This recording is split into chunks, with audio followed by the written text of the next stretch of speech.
35-часовна работна недела промовира во најмалку 3 сектори Социјалдемократскиот сојуз, доколку ја освои власта на изборите, најави вице-премиерот Фатмир Битичи. Анализите се при крај и треба да бидат завршени. Ќе воспоставиме работна недела од 7 часа дневно или наместо 40 часа работна недела ќе бидат 35 часа во одредени сектори. Изјави Битичи.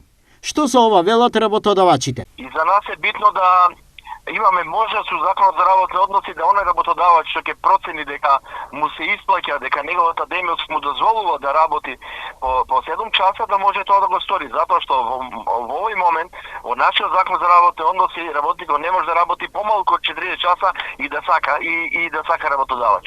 Значи таква можност да, а инаку за задолжително кај сите мислам сме далеку од такво решение. Ако ефектите би биле подобри, зошто работодавачите 35-часовната работна недела не ја применат веднаш? Оние сектори кај што имаме креативни работи, умствени работи, кои може да се работат и од дома, најчесто се работат на компјутер, не е никој проблем да се работи 7 часа.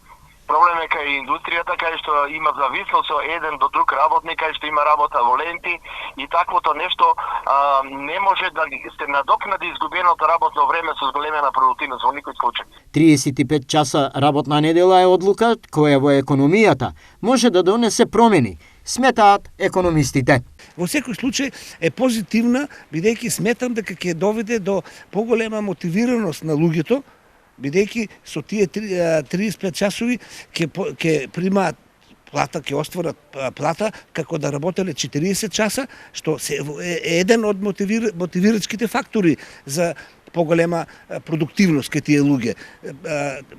Тоа е број еден од мотивирачките фактори. Има и други. Помалку, повеќе слободно време за други активности и така натаму. Така да во секој случај треба да биде тоа селективно, етапно, постепено, бидејќи ние не сме на исто рамниште со Западна Европа, да можеме во поголем дел од дејностите да го воведеме ова 35 часово работно време.